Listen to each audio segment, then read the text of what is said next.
Hybrid working is here to stay, but what does it mean and how can you get it to really work for you and your team? Stay with me to find out.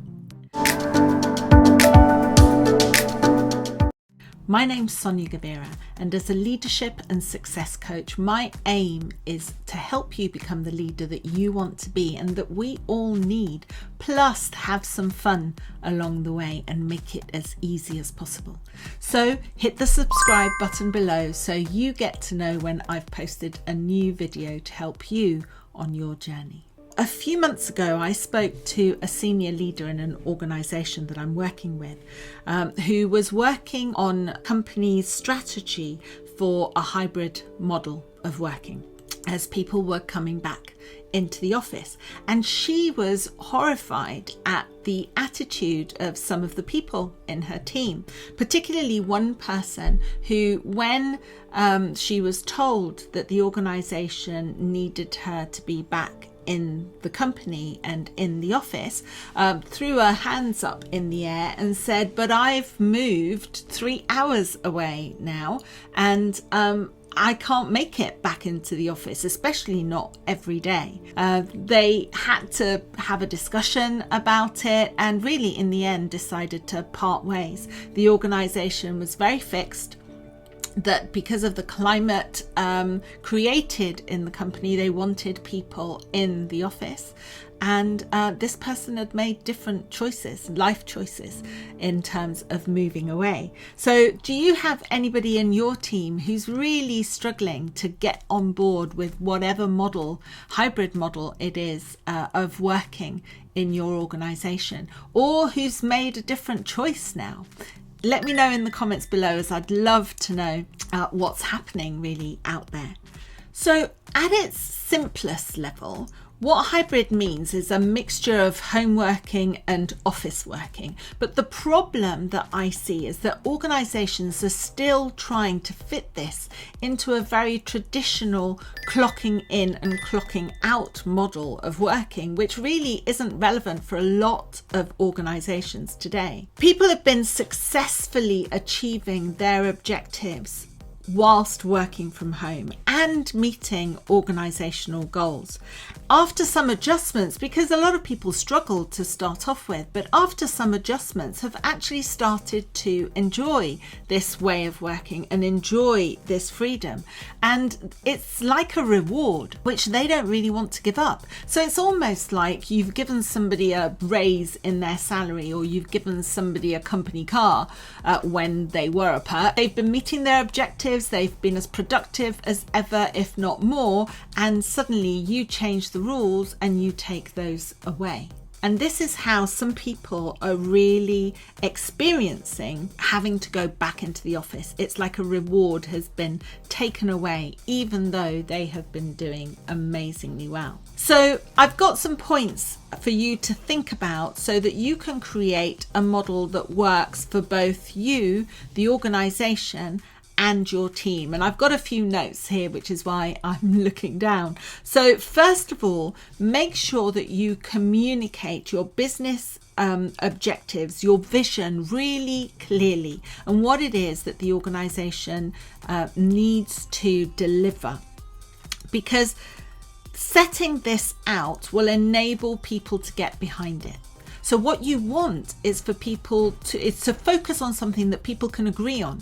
So get people to agree on the vision and objectives for your business and start then from there, from something that you can agree on. Then number 2 is ask people what it is that they want and need, keeping those goals in mind. So what is it that you need? Keeping these goals in mind, knowing that this is what we need to achieve as an organization. What is it that you need? Then third is really listen. Okay, listen truly in order to enter into conversations. The vision and the goals are not negotiable. Okay, but how you achieve them could be. And that's what you need to listen to, and how you need to listen to what your people need. Number 4 is structure for results rather than for structure's sake. Sometimes what can happen is that we get caught up in a way of doing things, a standard way of doing things. And it's difficult for us to change. It happens to all of us. It happens to me. And it's easy to stay in that same lane. But times have changed and people have changed. And it's possible that the structures that you've had so far are not relevant anymore. So structure for results rather than structure for structure's sake, or because this is how we've always done it. Number 5 is ensure that there's time for people to meet. So I'm all for working from home. I work from home and have done so very successfully.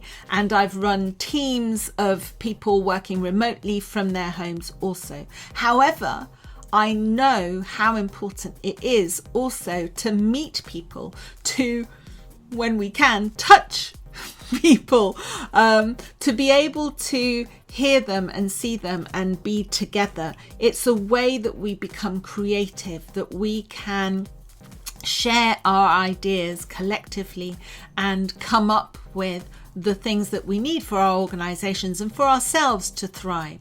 We are social beings, and therefore we need some time to be spent in a social setting. And that includes for work.